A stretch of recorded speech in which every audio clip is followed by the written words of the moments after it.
నమస్కారం. Welcome to Telugu stories book. మా పెళ్ళి వైశాఖ మాసంలో జరిగింది. మే నెల. ఒక పక్క ఎండలు మండిపోతున్నా, సాయంత్రం అయ్యేసరికి మల్లెపూలు, చల్లగాలి, రాత్రి అయ్యేసరికి పండు వెన్నెల ఆహ్లాదాన్ని పంచిచ్చే రోజులవి. మాకు బంధుబలగం ఎక్కువే. వేసవి సెలవులు కూడా కావడంతో పెళ్ళికి 4 రోజుల ముందరే చుట్టాలంతా వచ్చేశారు. ఇంటి ముందు పచ్చి తాటాకుతో పందిరి వేయించారు. మామిడాకుల తోరణాలతో పచ్చటి ఆ తాటాకు పందిరి వచ్చే బంధువులకి స్వాగతం చెప్తున్నట్టుగా ఉండేది. అప్పుడు ఇప్పట్లో డాబాలు మేడలు ఉండేవి కావు. అందున మాది పల్లెటూరు. ఇంటి వెనుక అరెకరం ఖాళీ స్థలం ఉండేది. పెరట్లో కడుగు పెట్టగానే ఎదురుగా తులసి కోట, చుట్టూ చెట్లు ఉండేవి. సాయంత్రం అయ్యేసరికి మట్టి రేగకుండా పెరడంతా పేడ నీళ్ళతో కళ్ళాపు చల్లి వరుసగా మంచాలేసి పరుపులు దుప్పట్లు పరిచేసేవారు పెద్దవాళ్ళు. పెందలాడే భోజనం చేసేసి చిన్న పెద్ద అందరం ఆ మంచాల మీదకి చేరేవాళ్ళం. కొబ్బరాకుల సందుల్లోంచి వెన్నెల నేల మీద పిండారు పోసినట్టు పరుచుకుంటే చల్లగాలికి సేద తీరుతూ కబుర్లలో పడేటోళ్ళం. పెద్దవాళ్ళంతా ఒక పక్క, పిల్లమేలమంతా మరో పక్కకి చేరితే యవ్వనంలో ఉన్న అమ్మాయిలంతా రహస్యంగా ఒక మూలకు సర్దుకునేవాళ్ళం. ఒక్కొక్కళ్ళవి ఒక్కో రకం ముచ్చట్లు. ఇప్పటికీ వేసవి వాతావరణాన్ని చూస్తే నాకు మా పెళ్ళైన రోజులే గుర్తొస్తాయి. తన షష్ఠీపూర్తి మహోత్సవంలో మనవరాలు ముచ్చటపడి అడిగితే 40 ఏళ్ల క్రితం నాటి ముచ్చట్లు తలుచుకుని చెబుతోంది మహాలక్ష్మి. ఆమె చుట్టూ ఉన్న వాళ్ళంతా యవ్వనం ఉరకలేస్తున్న వయసులో ఉన్నవాళ్ళు, కొత్తగా పెళ్ళైన వాళ్ళు కావడంతో వాళ్ళకి మహాలక్ష్మి చెప్తున్న కబుర్లు ఆసక్తిని కలుగజేస్తున్నాయి. ఆ రోజుల్లో మీరంతా రహస్యంగా ఏం కబుర్లు చెప్పుకునేవారు బామ్మ? మగాళ్ళ గురించి మాట్లాడుకునేవారా? నువ్వు తాతయ్య గురించి చెప్పేదానివా? ఏం మాట్లాడుకునేవారు? చెప్పు అలరిగడిగింది దివ్య. ముందుకు వంగి ఆమెను అడుగుతుంటే ఆమె మెడలో కొత్తగా చేయించుకున్న నలపూసల గొలుసు గుండెల మీద అందంగా మెరిసింది. మిగిలిన వాళ్ళు కూడా చెప్పు బామ్మ అంటూ అదే పనిగా పట్టుబట్టారు. మహాలక్ష్మి దగ్గర చిన్నప్పటి నుంచి మనవాళ్ళకి మనవరాళ్ళకి చనువెక్కువే. దివ్య మహాలక్ష్మి పెద్ద కొడుకు ఆఖరి కూతురు. ఆ అమ్మాయికి పెళ్ళై 6 నెలలు అవుతోంది. పెళ్ళయ్యాక ఇదే మొదటిసారి పుట్టింటికి రావడం. మహాలక్ష్మి దివ్యలో కొత్తగా కనిపిస్తున్న మార్పులను ఇష్టంగా గమనిస్తూ, ఆ సంగతులకేం కానీ, ఎప్పటికప్పుడు ఎదురు చూస్తున్నాను. 6 నెలలు అయిపోయింది కదా, ఇంకా నువ్వే విశేషం చెప్పవేమే అని అడిగింది మహాలక్ష్మి. ఆమె మాటలకి దివ్య బుగ్గలు ఎర్రబట్టాయి. అందరూ తన వంక చిలిపిగా చూడడంతో, మాట మార్చుకు. పెళ్లి కాకముందు నువ్వు తాతయ్య గురించి ఏం ఊహించుకునేదానివి? నీ స్నేహితురాలతో ఏ ముచ్చట్లు చెప్పుకునేదానివి? ఏ సందేహాలు తీర్చుకునేదానివి? అది చెప్పు.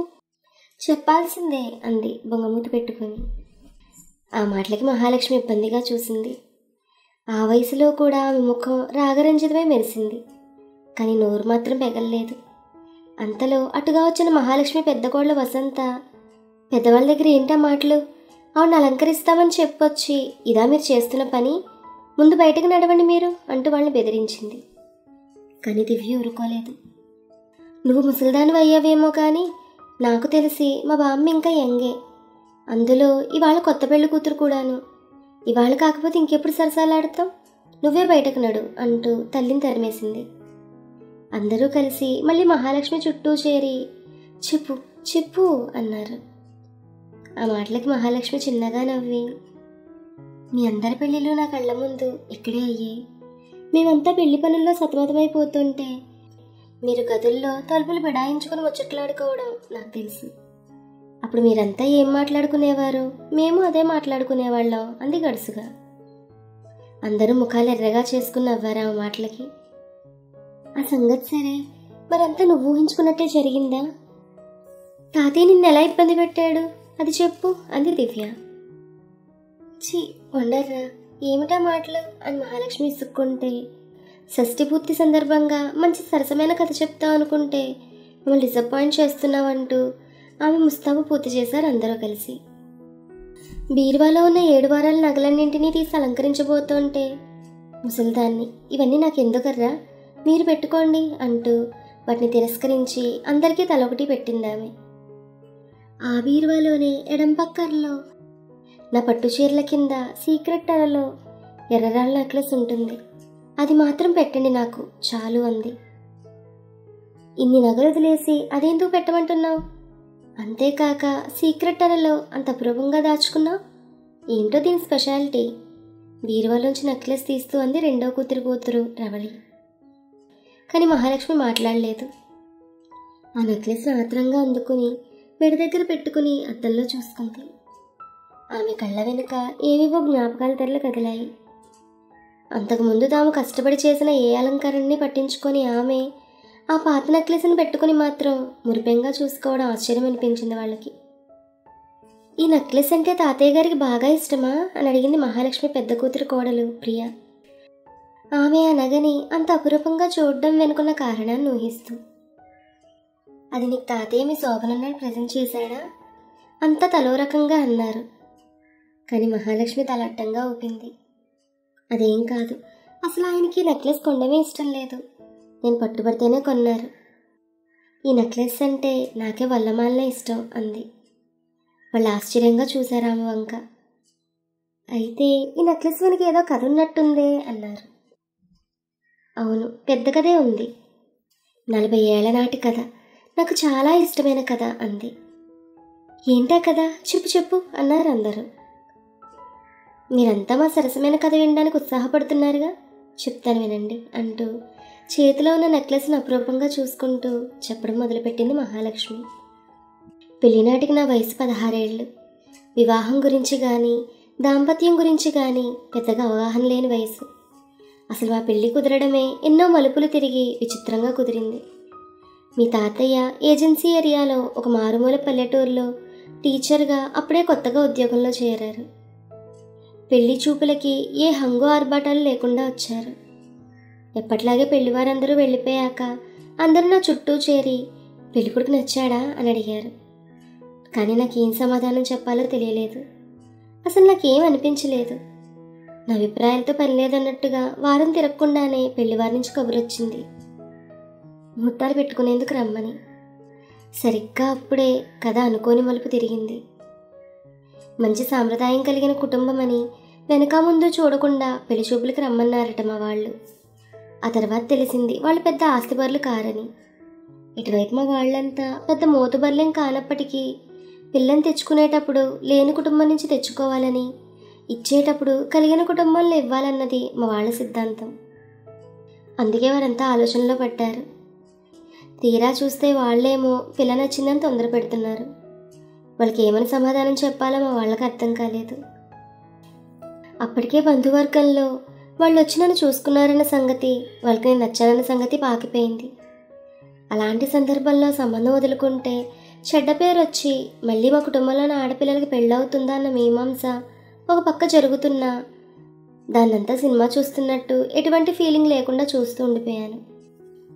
చివరికి తర్జన భర్జన చేసుకుని వాళ్ళ చేతే కాదనిపించాలని ఆయన ఇల్లరికం రమ్మని అడిగారు. ఆయన దానికి ససేమిరా అన్నారు. తన వెనుక పెద్ద కుటుంబం ఉందని, ఆ బాధ్యత తనదని చెప్పి కుదరదన్నారు. ఇంకా సంబంధం తప్పిపోయినట్టే అని అందరూ అనుకున్నారు. నాకు కూడా నెత్తి మీద నుంచి పెద్ద భారం దింపినట్టు అనిపించింది. సరిగ్గా ఆ సమయంలో ఆయన హఠాత్తుగా మా ఊరొచ్చారు. అలా ఊడిపడ్డ ఆయన చూసి మా వాళ్ళంతా కంగారు పడిపోయారు. అందరితోనూ నవ్వుతూ మాట్లాడి ఆ తర్వాత నిదానంగా మా నాన్నను కూర్చోబెట్టి అడిగారు ఆయన, అసలు ఏంటి మీ సందేహం అని. ఇంటికొచ్చి ఆయన అలా అడిగేసరికి మా నాన్న నిజం దాచలేకపోయారు.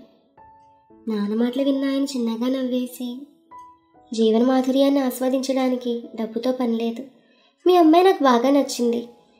తన జీవితాంతం ఏ లోటు లేకుండా పువ్వుల్లో పెట్టుకుని చూసుకుంటానని హామీ ఇస్తున్నాను. నా మీద నమ్మకం ఉంటే పెళ్లి చేయండి అన్నారు. ఆయన మాటలకు మా ఇంట్లో వాళ్ళు కరిగిపోయారు. అలా మా పెళ్లి కుదిరింది. పట్టు చీరలు, నగలు, అలంకరణలు, సరదాలు, పిండి వంటలతో మా పెళ్లి జరిగిపోయింది. అప్పటిదాకా స్నేహితురాళ్ళ మాటల వల్ల కలిగిన ఉత్సుకతతో నేను పెళ్లిలో కొంచెం సిగ్గు వదిలించుకుని ఆయన వంక ఓరగంటితో చూడగలిగాను. కానీ పంచెకట్టుతో పైన ఆచ్ఛాదన లేకుండా కండువాతో ఉన్న నిండైన విగ్రహం చూడగానే నిగ్రహం కోల్పోయినట్టు నా కళ్ళు మళ్ళీ కిందకు వాలిపోయి సిగ్గును రెట్టింపు చేసేశాయి. నాకు బాగా గుర్తు, మా మొదటి రాత్రి పౌర్ణమి రోజు. వేసవకాలంలో కూడా చలి పుట్టించేంత చల్లగా ఉండే టేకు పరంజీలతో తోటవైపున్న పెద్ద గదిలో పాతకాలం నాటి పందిరి మంచాన్ని గదిలోకి అడుగు పెట్టగానే మల్లెల వాసన గుప్పుమనేలా అలంకరించేశారు. ఆ గదిలోకి ఎలా అడుగు పెట్టానో నాకే తెలియదు. నేను ఆయనతో ఏం మాట్లాడలేకపోయాను. ఆయనే ఏదేదో మాట్లాడుతూ నన్ను దగ్గరికి తీసుకున్నారు. ఆ తర్వాత ఆయన ఏం చేసినా నేను వారించలేదు. ఆయన చూస్తుంటే నాకు చాలా సిగ్గుగా అనిపించింది. ఆ ఒక్క రాత్రిలోనే నేను ఎంతో పెద్దదాన్ని అయిపోయినట్టు, సృష్టి రహస్యం ఏదో కొత్తగా తెలుసుకుంటున్నట్టు అనిపించింది నాకు ఆయన చర్యల వల్ల. ఆయన ఎంత బలవంత పెట్టినా ఆయనతో నేను ఒక్క మాట కూడా మాట్లాడలేకపోయాను. ఆయన నాతో కన్నా నా శరీరంతోనే ఎక్కువగా మాట్లాడుకున్నారు. తెల్లారాక ఆయన ముఖం చూడాలంటేనే సిగ్గుగా అనిపించి తెలతెలవారుతుండగా ఆయన ఇంకా లేవకుండానే గదిలోంచి పారిపోయి వచ్చేసాను. ఆ తర్వాత పగలంతా ఆయన తప్పించుకునే తిరిగాను. రాత్రైంది. మళ్ళీ కొత్త చీర, మల్లెపూలు, పందిరి మంచం. ఆయన దగ్గరగా వచ్చి నా భుజాల కిందగా చేతులేసి నా మెడవంపులో తలపెట్టుకుని జడలో ఉన్న పూల పరిమళాన్ని ఆస్వాదించారు. మెడ మీద ఆయన ఊపిరి వెచ్చగా తగులుతోంది. నా గుండె కొట్టుకునే వేగం పెరిగింది. ఏం జరుగుతుందా అని ఎదురుచూడడం వేరు, జరగబోయేదేమిటో తెలిసి ఎదురుచూడడం వేరు. నువ్వలా చెక్క బొమ్మలా ఉంటే నాకేం బాగోలేదు, ఏమైనా మాట్లాడు అన్నారు. ఏం మాట్లాడను అన్నాను నేను. ఆయన ఎంత నన్ను మాటల్లో పెట్టాలన్నా నేను మామూలుగా ఉండలేకపోయాను. నాకు మాటలు నేర్పించడం కన్నా కాలాన్ని వేరే రకంగా సద్వినియోగం చేయొచ్చని ఆయన కనిపించిందేమో, ఆ పని చేశారు. నేను నా వంతు కర్తవ్యాన్ని నిర్వహించాను. 3వ రాత్రి కూడా ఇంచుమించు అలాగే గడిచింది. నిజం చెప్పొద్దు, 3వ రోజుకే నాకు ఆ తదంగమంతా ఏమిటోలా అనిపించింది. శృంగారం అంటే ఇంతేనా అని అనిపించింది. దీని గురించేనా వయసు వచ్చిన దగ్గర నుంచి ఇన్ని ఊహాగానాలు చేసుకున్నదే అనిపించింది. నాతో చనువుగా ఉండే మా మావయ్య కూతురు కావేరితో నేను అదే అన్నాను. అది నవ్వి, శృంగారం అంటే మొగుని సుఖపెట్టడమేనే పిచ్చిమొద్దు. అయితే మొగుడు మన మాట జవదాటకుండా కొంగును ముడేసుకుని ఆడించడానికి అంతకన్నా గొప్ప ఆయుధం మరొకటి ఉండదు ఆడవాళ్ళకి, అది తెలుసుకో. అసలే మీది పెద్ద సంసారం అంటున్నారు, నీకు ఈ ఉపాయాలన్నీ చాలా అవసరం అంటూ చాలానే చెప్పింది. మంచి రోజు చూసి మా వాళ్ళు కాపురానికి దింపారు నన్ను. మొదటి రాత్రికి అప్పటికి నాలో పెద్ద తేడా ఏమీ లేదు. ఈ కాలం పిల్లల్లా మేమంత ఫాస్ట్ కాదు. ఉత్తప్పుడు ఎలా ఉన్నా ఆ విషయం దగ్గరికి వచ్చేసరికి మాత్రం మొగుడు ముందు తలెత్తి చూడడానికి కూడా సిగ్గే. స్త్రీకి సిగ్గే అందమని చిన్నప్పటి నుంచి అమ్మమ్మలు బామ్మలు నూరిపోసిన భావాలను వంట పట్టించుకుని ముడుచుకుపోవడమే స్త్రీతో అన్నట్టుగా ప్రవర్తించేదన్న ఆయనతో. ఆయనే ఎలాగో సర్దుకునేవారు నాతో. నాకు కావేరి చెప్పిన ఉపదేశాలను ఆచరణలో పెట్టాల్సిన రోజు వచ్చిందనిపించింది. ఒకరోజు రాత్రి ఆత్రంగా నా భుజం మీద చేయి వేసిన ఆయన చేతిని సున్నితంగా తోసేశాను. ఎప్పుడూ లేనిది నేను అలా చేయడంతో ఆయన నా వంక చూసి అదే అన్నారు, తోసేసిన చేతిని మళ్ళీ వేస్తూ. మీకు నా మీద ప్రేమ లేదు అన్నాను నేను. ఎందుకలా అంటున్నా అని అడిగారు ఆయన. కాపురానికి వచ్చిన నాళ్ళయింది, కనీసం ఒక్క నగైనా కొన్నారా అన్నాను, కావేరి చేసిన హితబోధలు గుర్తు చేసుకుంటూ. నా మాట విని ఆయన నవ్వేశారు. నువ్వే బంగారు బొమ్మవి, ఇంకా నీకు బంగారం ఎందుకు అన్నారు అల్లరిగా చూస్తూ. అలా అంటూనే నన్ను దగ్గరగా తీసుకున్నారు. కబుర్లు కాదు అన్నాను నేను ఆయనకు దూరం జరుగుతూ. నేను అలా దూరంగా జరగడం వల్ల ఆయనకు దగ్గర అవ్వాలన్న కోరిక రెట్టింపు అవ్వడాన్ని గుర్తించాను. కావేరి నిజంగా తెలివైనదే. అయితే ఏం కావాలి అన్నారు ఆయన మళ్ళీ నన్ను దగ్గరే తీసుకోవడానికి ప్రయత్నిస్తూ. నాకు చిన్నప్పటి నుంచి ఎర్రరాళ్ళ నెక్లెస్ అంటే మోజు, పెళ్ళికి ముందు కుదరలేదు. మీకు నా మీద ప్రేమ ఉంటే నాకు ఆ ఎర్రరాళ్ళ నెక్లెస్ చేయించండి అన్నాను. ఇప్పటికిప్పుడు అంత ఖరీదైన నాకు కొనాలంటే ఎలా, నీకు మన ఆర్థిక పరిస్థితి తెలుసుగా అంటూ ఏదో సర్ది చెప్పబోయారు ఆయన. కానీ నేను వినిపించుకోలేదు. పెళ్ళయ్యాక కొన్న మొట్టమొదటి కోరిక, ఆ మాత్రం తీర్చలేరా అన్నాను మురిపెంగా చూసి. నా మాటలకు ఆయన కాసేపు ఆలోచించి, నీకంత కోరికగా ఉంటే అలాగేలే, వచ్చే ఏడు పండగ అడ్వాన్స్ వచ్చినప్పుడు చేయిస్తానన్నారు. మళ్ళీ నా దగ్గరగా అయితే దీనికి కూడా వచ్చే ఏడాది దాకా ఆగుదాం అన్నాను నేను ఆయన సున్నితంగా వెనక్కి తోస్తూ. ఆయన నా వంక దీనంగా చూశారు. కావేరి చేసిన హితబోధలు గుర్తొచ్చి నేను కరగలేదు. ఆయన మాత్రం ఆ రాత్రంతా నన్ను బ్రతిమాలుతూనే ఉన్నారు. ఎక్కువగా అల్లరి చేస్తే బయటికి వెళ్ళి వసారాలో పడుకుంటానని బెదిరించడంతో మాట్లాడకుండా పడుకున్నారు. మీద చెయ్యేసి పడుకుంటూ, కనీసం దీనికేనా అనుమతిస్తావా, నెక్లెస్ తెచ్చేసే వరకు అన్నారు. ఆయన మాటలకు నాకు నవ్వొచ్చింది. ఆ తర్వాత కూడా ఆయన ఎన్ని రకాలుగా ప్రయత్నం చేసినా నేను మాత్రం ఆ విషయంలో బెట్టుగానే ఉన్నాను. రోజు ఎర్రరాళ్ళ నెక్లెస్ గురించి చెప్తుంటే చిన్నబుచ్చుకు నిద్రపోయేవారు. ఆయన బాధ చూస్తుంటే నాకు బాధగానే అనిపించింది. కానీ ఎందుకో నా పెట్టు మాత్రం సరళించలేకపోయాను. ఆ మాత్రం చిన్న కోరిక కూడా తీర్చలేరా అని పంతంగా అనిపించేది. చివరికో రోజు నన్ను ఆశ్చర్యపరుస్తూ ఆయన ఎర్రరాళ్ళ నెక్లెస్ తీసుకుని వచ్చారు. దానితో పాటు ఎర్రరాళ్ళ కమ్మలు కూడా. దగదగా మెరుస్తున్న ఆ నెక్లెస్ని చూసి నేనెంత మురిసిపోయానో. ఊహ తెలిసిన దగ్గర నుంచి అలాంటి ఎర్రరాళ్ళ నెక్లెస్ పెట్టుకోవాలని ఎన్ని కళ్ళ కన్నానో. అదంత తేలిగ్గా నా చేతుల్లోకి వచ్చేయడం నాకే ఆశ్చర్యంగా అనిపించింది. ఆనందం పట్టలేకపోయాను.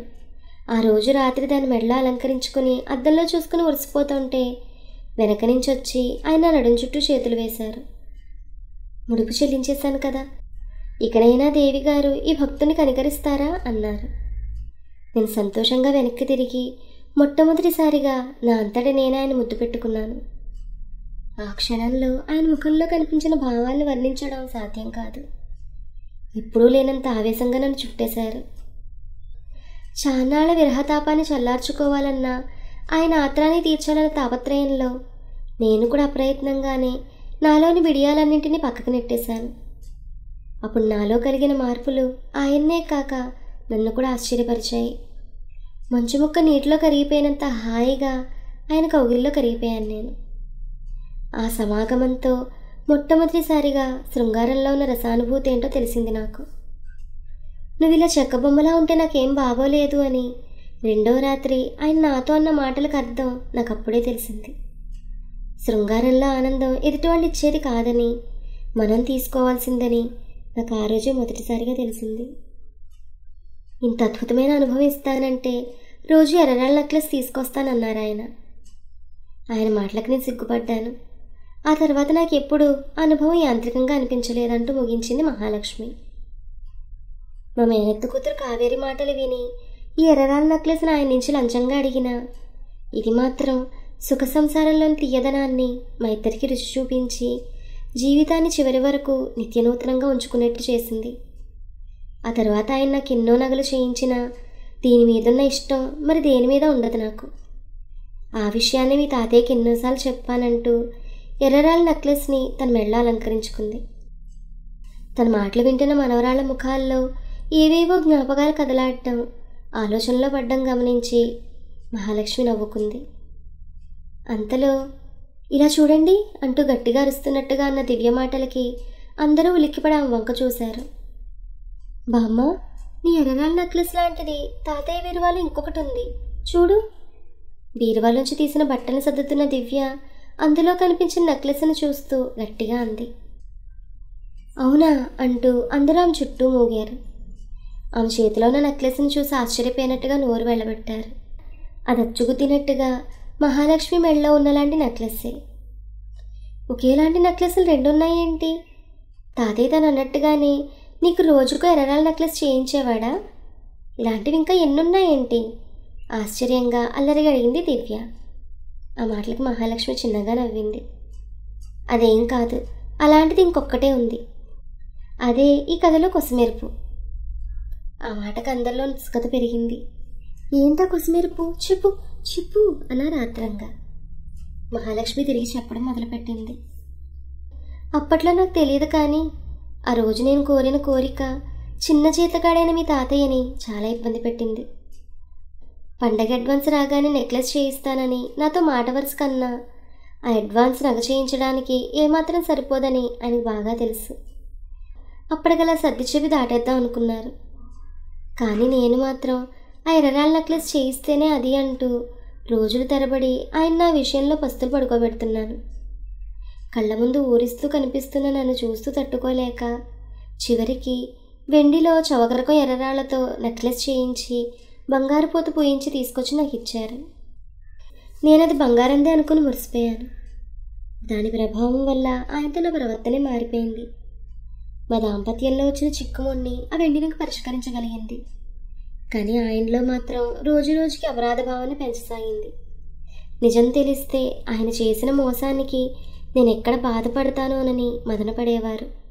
చివరికి బాగా ఆలోచించి స్కూల్ అయిపోయాక కూడా వేరే చోట్ల చిన్న చిన్న ఉద్యోగాలు చేసి సంపాదించి కూడబెట్టి చాలా కొద్ది కాలంలోనే అలాంటి నగ బంగారంతో చేయించేశారు. నాకు తెలియకుండా ఈ వెండి నగని మార్చి దాని స్థానంలో ఆ బంగారు నగను ఉంచాలన్నది ఆయన ఉపాయం. అయితే నేను ఎంతో ప్రాణంగా చూసుకునే ఎర్రరాళ్ళ నెక్లెస్ని నేను ఎవ్వరికీ కనిపించకుండా అపురూపంగా దాచుకోవడంతో అలా మార్చడం ఆయనకి ఎన్నాళ్ళకి సాధ్యపడలేదు. ఆ తర్వాత మా ఆర్థిక స్థితి చాలా మెరుగుపడింది. ఆయన నాకు ఎన్నో బంగారు నగలు చేయించినా నాకు ఇష్టమైన ఎర్రరాళ్ళ నెక్లెస్ స్థానంలో బంగారు నగను ఉంచడం మాత్రం ఆయనకు కుదరలేదు. ఆయన చేసిన పని నేను ఎప్పుడో గ్రహించానన్న సంగతి తెలియని ఆయన ఆ నగని మార్చాలని ఇప్పటికీ ప్రయత్నిస్తూనే ఉంటారని నవ్వుతూ చెప్పడం ముగించింది మహాలక్ష్మి. తాతయ్య చేసిన పనికి నీకేం కోపం లేనప్పుడు తర్వాత ఆయన చేయించిన బంగారు నగనే తీసుకోవచ్చు కదా, ఆ పాత వెండి నగను పెట్టుకుంటూ ఆయన ఎందుకు ఉడికిస్తావు? అందరూ ఆశ్చర్యంగా అడిగారు. ఆ మాటలకి మహాలక్ష్మి మళ్ళీ నవ్వింది. నువ్వింత అద్భుతమైన అనుభవాన్ని ఇస్తావనుకుంటే రోజు ఎర్రరాళ్ళ నెక్లెస్ తీసుకొస్తానని ఆ రోజు మీ తాతయ్య అన్నప్పుడు నిన్న మనసులో ఏమనుకున్నానో తెలుసా?